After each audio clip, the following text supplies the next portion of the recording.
Soho is well known for its nightlife.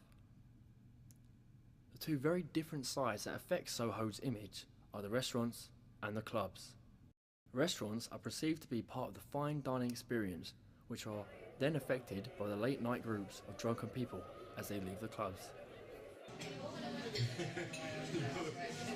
We come over to the calmer side of Soho, the restaurants, where the nightlife begins.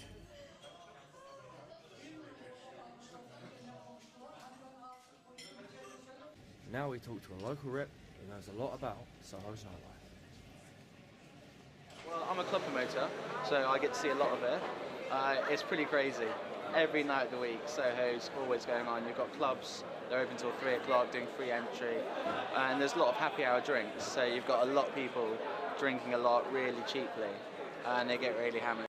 There's also, there's all the people selling stuff as well, and people get off their face. It's the general thing about Soho. You see people, they're drinking cocktails, they're partying away, and there's always people like falling. There's a lot of fights as well. That's the thing, because of all the stuff. But it's a good night out. Every night I come here, everyone's fun. They're good laugh.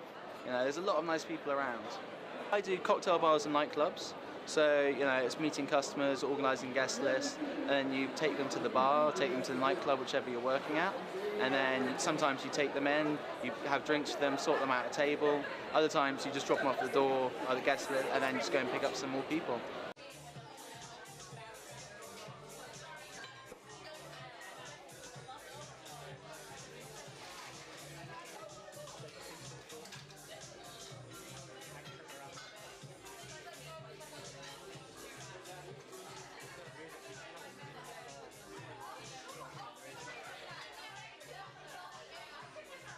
As you can see, opinions are divided.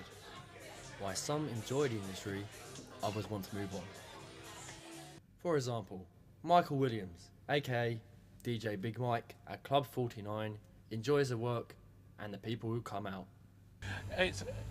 I like the people who come here. The staff make it real for me. The staff, really, There's some stuff I don't like, which is rare, but most of the time, 99% of the time, love them all. Thinking of retiring very soon from DJing. That's the first off I don't. I've got plans for the future. DJing's not going to be for me for the rest of my life, so I've never heard of a 70-year-old DJ.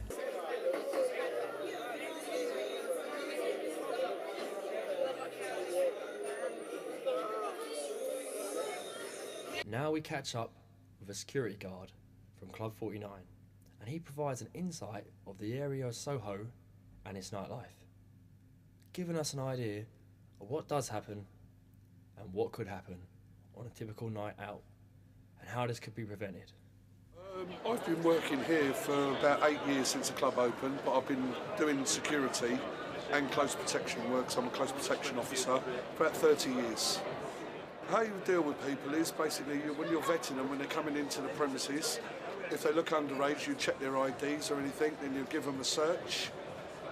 If they've been ejected or something, if they've had too much alcohol, we'd ask them to walk away. If that didn't happen, then we have a CCTV radio that's connected to cameras, and they will notify the Metropolitan Police. Obviously, we'd ask them to turn up and disperse the person and ask them to move away. And we have to ask the customer to leave. But basically, it's not a personal thing, it's a job. Because at the end of the day, it's about health and safety, and we're looking after everyone in here while they're in our premises, and they're under our jurisdiction. We want people to come in, have a good time, have a drink, have a great time, leave and come back.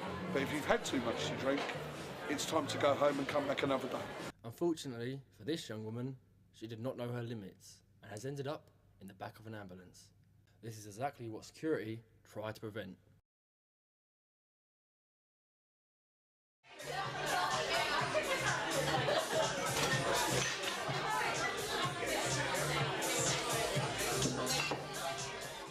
I went up to Chelsea last week. I was standing outside Stamford Bridge, and there's a ticket out there.